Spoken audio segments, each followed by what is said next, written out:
गौरी भाभी कितना अच्छा लग रहा है यहाँ खेत की रसोई में खाना बनाकर, और ऊपर से खुला आसमान। ये तो तुम ठीक कह रही हो लक्ष्मी, ठंडी ठंडी हवा, खुले में खाना बनाने का तो मजा ही कुछ और है। मुझे तो शुरू से खुली हवा में खाना बनाने की आदत है। सही किया हमने अपनी खेत में अलग रसोई बना ली। ऐसे ही तीनों बहुएं अपने खेत की रसोई में बैठकर एक दूसरे से बातें करते हुए खाना बना रही थी। आखिरकार क्या वजह थी जो ये तीनों बहुएं घर में इतनी बड़ी रसोई होते हुए भी खेत में रसोई बनाकर खाना बना रही थी? आइए ये जानने के लिए हमें इस कहानी में थोड़ा पीछे जाना पड़ेगा। रामगढ़ नाम का एक गांव था जिसमें भारती अपने परिवार के साथ एक छोटे से कमरे में रहती थी और भारती की 3 बेटियां थी। भारती का पति मेहनत मजदूरी करके अपने परिवार को चलाता था। कमरे में जगह कम होने के कारण भारती की रसोई आंगन में थी जिस पर उसकी तीनों बेटियां खाना बनाती थी। कुछ टाइम बाद शादी रतनपुर गांव में रहने वाली कमला के तीनों बेटों के साथ कर देती है और शादी के 1 हफ्ते बाद कमला की तीनों बहुएं कमला से कहती हैं, माँ जी मुझसे नहीं बनता इस बंद रसोई में खाना, मेरा तो दम घुटता है। माँ जी गौरी ठीक कह रही है, उस रसोई में मुझसे भी खड़े होकर खाना नहीं बनता है। माँ जी हम तो अपनी खेत में अलग रसोई बनाएंगे, एकदम खुली हुई, जाना खड़ा होना पड़े ना गर्मी के मारे दम घुटे। पर बहू मैंने वो इतनी बड़ी रसोई किसके लिए बनवाई है, मेरी बात तो सुनो। कमला के बिना बात सुने ही तीनों बहुएं पास के ही खेत में अपने गैस सिलेंडर ले जाकर रख लेती हैं और सारे मसाले के डिब्बे और जरूरत की सारी चीजें, फिर जाकर खेत की रसोई में खाना बनाने लगती हैं। तभी अंदर बैठे कमला के तीनों बेटे और कमला और उसका पति खाने का इंतजार कर रहे थे। अरे और कितना समय लगेगा बहू को खाना लाने में? लगता है आज पेट में भूख के मारे कूद रहे चूहे भी मर जाएंगे। अजी बस लाती ही होंगी। इतने में लता सबसे पहली थाली लगाकर हरिराम को देती है। उसमें 2 पूरी और आलू की सब्जी रखकर अपने ससुर को खाने के लिए देती है। फिर लता दूसरी थाली लेने के लिए जा ही रही होती है कि तभी ससुर पीछे से आवाज मारता है, अरे पूरियां तो खत्म हो गई, जल्दी से और बनाकर लाओ। जी जी पिताजी अभी लेकर आई, 2 मिनट।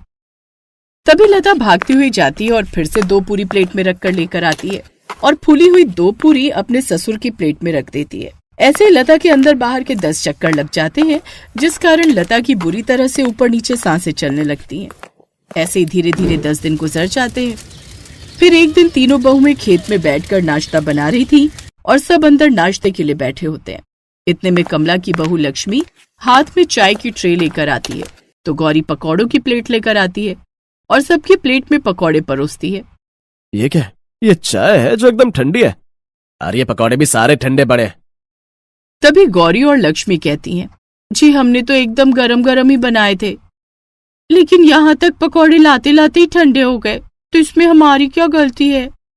अरे तुम्हें आखिर कहा किसने खेत में रसोई बनाकर खाना बनाने के लिए? तभी पीछे से लता आ जाती है और रोहन को ये कहते हुए सुन लेती है और उससे कहती है, अजी हमको शुरू से ही खुले में खाना बनाने की आदत है और हमसे इस रसोई में खड़े होकर खाना नहीं बनता है, इसलिए हम तीनों देवरानी जेठानी खेत में जाकर खाना बनाते हैं। अरे तो इसमें तुम खड़ी होकर बहस क्यों कर रही हो? जाकर रसोई में चाय गरम करके लाओ। माँ जी शायद आप भूल गई हैं, रसोई में गैस चूल्हा कुछ नहीं है, हम सब खेत में ले गए हैं। धीरे धीरे अब ऐसे ही दिन गुजरते जाते हैं। घर के सभी लोग तीनों बहुओं के खेत वाली रसोई से परेशान हो जाते हैं। धीरे धीरे अब ऐसे ही दिन गुजरते हैं। घर के सभी लोग तीनों बहुओं की खेत वाली रसोई से परेशान हो जाते हैं। एक दिन तीनों बहुएं दोपहर का खाना बनाकर फ्री हुई थी और वो अब इतनी थक गई थी कि सुबह से अंदर बाहर के चक्कर से उनके अंदर कुछ और काम करने की हिम्मत नहीं बची थी। तभी थोड़ी देर बाद कमला अपनी तीनों बहुओं के पास खेत वाली रसोई में आती है और अपनी तीनों बहुओं से कहती है, बहू आज घर पर कुछ मेहमान आएंगे, वो रात का खाना भी यहीं खाकर जाएंगे, इसलिए तुम रात के खाने में काफी सारी चीजें बना लेना। ये कहकर सास वहाँ से चली जाती है। हे भगवान, ये ससुराल वाले तो हम तीनों बहुओं की रेल बनाकर ही छोड़ेंगे। हमने खेत में रसोई क्या बना ली, हमें परेशान ही करने पर लग गए सबके सब। अरे मेहमानों को आज ही आना था क्या, और कितना परेशान करेंगे ये हमें। थोड़ी देर बाद ही रात होने लगती है। तभी तीनों बहुएं मेहमानों के लिए रात का खाना बनाने लगती हैं। अचानक जोरदार तेज आंधी आने लगती है और चारों तरफ धूल उड़ने लगती है, साथ ही नीचे गिरे पड़े सारे पत्ते भी उड़ने लगते हैं। तभी लता अपनी देवरानी से कहती है, लक्ष्मी जल्दी से सारा खाना ढक दो, नहीं तो सारे खाने में मिट्टी उड़कर चली जाएगी। लक्ष्मी आंधी में अपनी आंखों को बंद करती हुई सारे खाने को प्लेट से ढक देती है, पर इतनी तेज आंधी में प्लेट कहाँ ही रुकने वाली थी। आंधी के तेज झोंके से सारी ढकी हुई प्लेट कहीं की कहीं जाकर पड़ती है, जिससे सारे खाने में धूल उड़कर भर जाती है। जैसे ही थोड़ी देर बाद आंधी रुक जाती है, तभी तीनों बहुएं अपना बनाया हुआ खाना देखती हैं तो सारा खाना किरकिरा हो रहा था और उसको देखकर तीनों आपस में कहती हैं, हे राम, ये तो सारा खाना किरकिरा हो गया है, हमें दोबारा खाना बनाना पड़ेगा अब। जेठानी जी, मेरी तो अब हिम्मत भी नहीं हो रही है कि मैं दोबारा खाना बना लूं। सुबह से तो अंदर बाहर में थक गई और अब जैसे तैसे खाना बनाया तो वो भी आंधी की वजह से खराब हो गया। ऐसा बोलकर कमला की तीनों बहुएं मेहमानों के लिए फिर से सारा खाना बनाती हैं। थोड़ी देर बाद ही तीनों बहुएं खाने की एक एक चीज घर लेकर जाती हैं और उनका चेहरा थकान के मारे मुरझाया हुआ था। फिर वो मेहमानों को परोसती हैं। इसके बाद सभी लोग खाना खाकर चले जाते हैं, जिनसे सारा खाना भी खत्म हो जाता है। लता, लक्ष्मी, गौरी के लिए खाने के लिए कुछ भी नहीं बचता। तभी कमला कहती है, अरे तुम तीनों के लिए तो खाना ही नहीं बचा है, अब फिर से तुम तीनों को अपनी खेत वाली रसोई में जाना पड़ेगा। तभी तीनों बहुएं एकदम से कहती हैं, अरे हमारे बस की नहीं है अब और खाना बनाना, हम तो भूखे ही सो जाएंगे। और नहीं तो क्या, सुबह से चक्कर लगाते लगाते पैरों में सूजन भी आ गई है। अरे तो हमने थोड़ी कहा था कि तुम खेत में जाकर खाना बनाओ, घर में अच्छी खासी रसोई है उसमें बनाओ, फिर खुद भी आराम से खाओ और हमें भी आराम से खाने दो, जिससे तुम्हें भी कोई परेशानी नहीं होगी। तभी गौरी उदास मन से कहती है, हम तीनों अच्छे से जानते हैं आप सभी को हमारी खेतों की रसोई रास नहीं आती, इसीलिए आप हमारी रसोई वहाँ से हटवाना चाहते हैं। अरे तुम लोग क्यों आपस में बहस करने में लगे हो? मैंने तीनों बहुओं को समझाकर देख लिया पर मेरी नहीं सुनी किसी ने भी। और वैसे भी अगर बहुओं को खेत में खाना बनाना अच्छा लगता है तो खेत की रसोई में ही खाना बनाने दो। कमला की बात सुनकर तीनों बहुएं सोने के लिए अपने अपने कमरे में चली आती हैं और फिर ऐसे ही धीरे धीरे तीनों बहुओं को अपने खेत की रसोई में खाना बनाने में दिक्कत आने लगी। ऐसे एक दिन फिर से तीनों बहुएं खेत में खाना बना रही थी। फिर तीनों किसी काम के लिए घर के अंदर जाती हैं और जैसे ही कुछ देर बाद बाहर आती हैं, ये भगवान, ये क्या, सारा खाना कबूतरों और चिड़ियों ने चोंच मार मार कर खराब कर दिया है। ऐसे ही हर रोज अब खेत की रसोई में कोई न कोई दिक्कतें आने लगी थी और तीनों बहुएं अपनी खेत की रसोई से तंग आ जाती हैं। एक दिन तीनों बहुएं आपस में खेत की रसोई के बारे में बात कर ही रही थी। उनकी सारी बातें कमला सुन लेती है। मैं तो तंग आ गई हूँ इस खेत की रसोई से, कभी कुत्ता खाने में मुंह दे जाता है तो कभी कबूतर सारा खाना बिगाड़ देते हैं। जेठानी जी, मेरे तो अंदर बाहर के इतने चक्कर लग जाते हैं कि फिर खाना खाने का भी मन नहीं करता, बस ऐसा मन करता है कि सो ही जाऊं। अगर हम माँ जी को ये सब बताएंगे तो फिर माँ जी हमें उस बंद रसोई में खाना बनाने के लिए बोल देंगी। अपनी तीनों बहुओं की बात सुनकर कमला का मन परेशान हो जाता है और वो कहती है, बहू, आज से तुम्हें कोई जरूरत नहीं है अब खेत की रसोई में खाना बनाने की। लेकिन माँ जी, हम बंद रसोई में तो बिल्कुल नहीं बनाएंगे खाना। मेरी बात तो सुन लो बहू, मैं तुम्हारे लिए घर के आंगन में ही एक मिट्टी का चूल्हा बनवा दूं, जिसे तुम खुले में अपने आंगन में बैठकर खाना बना सको और जब कभी मौसम खराब हो तो घर की रसोई में बना लो। आंगन में चूल्हा बनवाने के नाम को सुनकर तीनों बहुओं के चेहरे पर स्माइल आ जाती है और कमला आंगन में ही मिट्टी का चूल्हा बनवा देती है और अब खेत की रसोई घर में ही ट्रांसफर हो जाती है। अब लता, गौरी और लक्ष्मी घर के आंगन में ही बैठकर खुले में खाना बनाती हैं और जब आंधी तूफान आता है तो वो घर की रसोई में गैस पर खाना बना लेती थी और अब उनको कोई अंदर बाहर वाली दिक्कत भी नहीं होती थी, जिससे अब वो सब लोग खुशी खुशी रहने लगते हैं।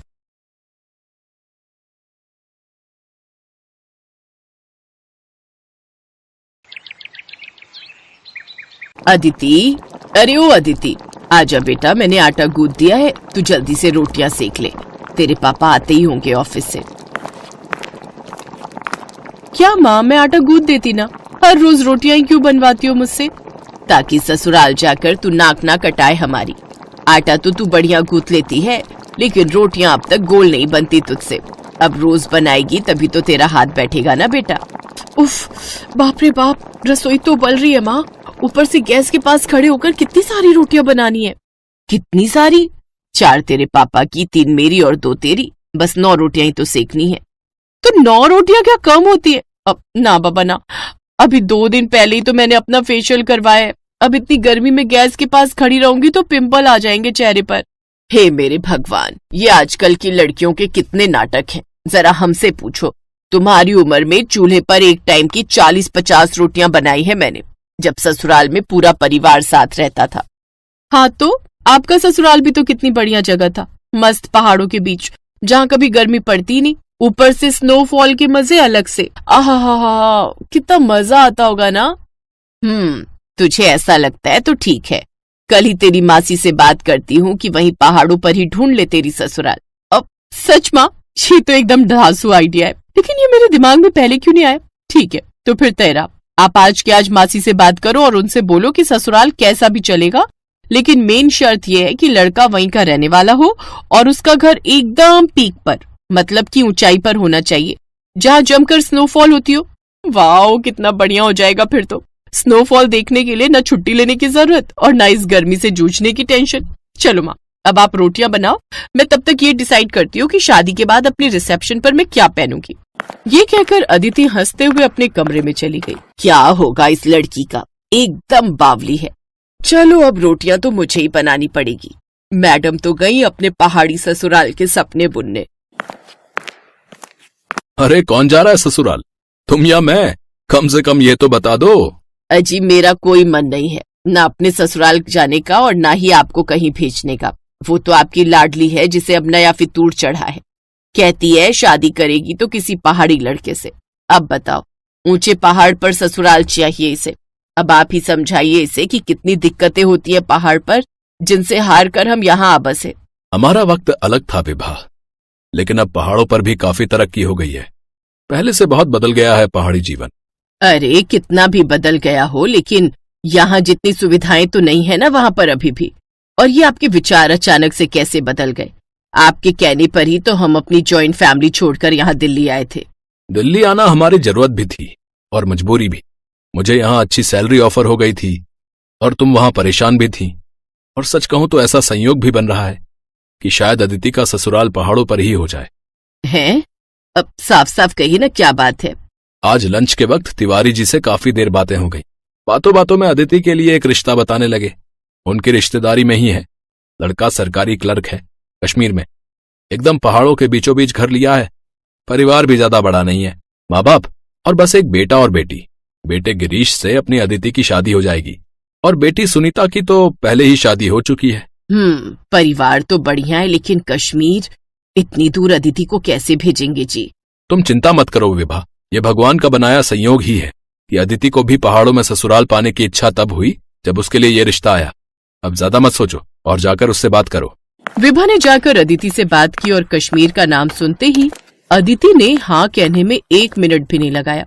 अरे माँ, इसमें सोचने जैसा क्या है? कश्मीर में होगी मेरी ससुराल। आहा, सुनने में कितना अच्छा लग रहा है। आप तो फौरन हाँ कर दो। एक बार ठंडे दिमाग से सोच ले बेटा, मैं पहाड़ों पर रही हूँ, मुझे मालूम है कि कितनी दिक्कतें होती हैं वहां पर। पहाड़ी जगह पर 2-4 दिन घूमकर आने में और पूरी जिंदगी बिताने में बहुत फर्क होता है। ओहो माँ, पापा सही बोलते हैं, आप ना कुछ ज्यादा ही डीप चली जाती हो हर मामले में। मैं बोल रही हूँ ना आपको, आप इस रिश्ते के लिए हाँ कह दो, इससे पहले कि उन्हें कोई और पसंद आ जाए। अरे पर एक बार लड़के की फोटो तो मंगवा ले। उसकी भी कोई जरूरत नहीं है माँ, पापा ने देखा तो है ना फोटो। अगर उन्हें पसंद है तो मुझे भी पसंद है, और वैसे भी कश्मीर की खूबसूरत वादियों में हमेशा के लिए रहने को मिल जाए, इससे बढ़कर और क्या चाहिए मुझे। अदिति अपनी शादी और ससुराल को लेकर काफी एक्साइटेड थी। फिर कुछ ही महीनों के बाद गिरीश और अदिति की शादी हो गई और अदिति खुशी खुशी अपने ससुराल यानी कि कश्मीर आ गई। लेकिन फिर, अरे अदिति जाओ बेटा, सबके लिए गरम कहवा बना लाओ। अब मम्मी जी, पर अभी 1 घंटे पहले ही तो सबने एक साथ कॉफी पी थी। ये कश्मीर है बेटा, तुम्हारी दिल्ली नहीं। यहाँ की सर्दी से बचना है तो थोड़ी थोड़ी देर में कुछ गरम पीते रहना पड़ता है। पहले कॉफी पी थी, अब कहवा बना लो। फिर कुछ देर बाद सबके लिए बढ़िया अदरक वाली चाय बना लेना, ठीक है? ये अदिति का ससुराल था, ऊपर से कश्मीर जैसी ठंडी जगह, तो मायके वाले बहाने यहाँ अदिति के काम नहीं आने वाले थे। बेमन से ही सही, पर उसे थोड़ी थोड़ी देर में सबके लिए कुछ न कुछ गर्म पीने के लिए बनाना ही पड़ता। ओहो, ये तो बिल्कुल ठंडा हो गया अदिति। अरे मैं तो तुरंत ही बनाकर लाई थी, इतनी जल्दी ठंडा भी हो गया। हाँ बेटा, यहाँ ऐसा ही होता है। जाओ सबके लिए दोबारा गर्म करके ले आओ, और इस बार केतली में डालकर लाना तो ठंडा नहीं होगा। धीरे धीरे अदिति को पहाड़ी जीवन के साइड इफेक्ट्स पता चल रहे थे। पहाड़ों पर रहने का तरीका, खाने पीने का तरीका, सब कुछ उसके मायके से बहुत अलग था। और फिर एक दिन, बड़ी ठंड है, ये लाइट कब तक आएगी जी? लाइट? अब गई है तो आराम से ही आएगी। है? ऐसे कैसे? बिना हीटर के तो मेरी हालत खराब हो जाएगी। अच्छा सुनिए ना, हमारे पास इन्वर्टर भी तो है। हाँ है तो सही, लेकिन उसे हम बुरे वक्त के लिए बचा कर रखते हैं, ऐसे थोड़ी मोड़ी ठंड में नहीं चलाते। क्या? अच्छा इससे बुरा वक्त और कौन सा आएगा? देखिए ना मेरे हाथ पैर बर्फ जैसे ठंडे पड़ गए। तुम्हें अभी यहाँ की आदत नहीं है ना, इसीलिए ऐसा हो रहा है। तुम फिक्र मत करो, ये रजाई ओढ़कर लेट जाओ, फिर ठंड नहीं लगेगी तुम्हें। और फिर अगले दिन, ये क्या, सुबह के 11 बज गए और अब तक धूप नहीं खिली। धूप की उम्मीद तो छोड़ ही दो बेटा, ये दिसंबर का महीना है, अब तो सीधा बर्फ गिरेगी। बर्फ गिरने की बात सुनकर अदिति खुश हो गई, क्योंकि उसे शुरू से ही स्नोफॉल बहुत पसंद था। लेकिन फिर जब सच में बर्फबारी हुई तो उसकी हालत पहले से भी खराब हो गई। अदिति क्या कर रही हो? चलो ना, बाहर कितनी बढ़िया बर्फ गिर रही है। तुम्हें तो कश्मीर का फर्स्ट स्नोफॉल देखना था ना। हाँ देखना तो था, लेकिन बहुत ठंड है जी। ओहो, मैंने तो ध्यान ही नहीं दिया। स्नोफॉल के दौरान रूम हीटर नहीं चला सकते। पर ऐसा क्यों? क्योंकि स्नोफॉल के टाइम सारे खिड़की दरवाजे बंद रखने पड़ते हैं, और ऐसे में रूम हीटर चलाना खतरनाक हो सकता है, बस इसीलिए। चलो अब तुम जल्दी से बाहर आओ, सब तुम्हारा वेट कर रहे हैं। लेकिन जब वो अपने कमरे से बाहर आई तो उसे देखकर सब अपना पेट पकड़कर हंसने लगे। ये क्या हाल बना लिया तुमने अदिति? एकदम कार्टून लग रही हो। सबको खुद पर हंसता देखकर अदिति को बुरा लगा और उसकी आंखों से आंसू बहने लगे। कोई बात नहीं बेटा, पहाड़ों में ससुराल होने के कई फायदे हैं तो कुछ नुकसान भी हैं, मैं समझती हूँ। लेकिन मुझे भरोसा है कि धीरे धीरे तुम भी ढल जाओगी, जैसे मैं ढल गई। लेकिन फिलहाल तुम्हारी हालत देखकर लगता है कि तुम्हें कुछ दिनों के लिए अपने मायके हो आना चाहिए। क्यों, सही कहा ना मैंने? अपनी सास की बात सुनकर अदिति के चेहरे पर स्माइल आ गई। वो समझ गई थी कि पहाड़ों में ससुराल होने के बारे में सोचने और असल में वहां रहने में काफी फर्क है। ऐसा नहीं था कि वो हिम्मत हार गई थी, लेकिन फिलहाल वापस कुछ दिन अपने मायके में आकर रहने के लिए वो बहुत एक्साइटेड थी।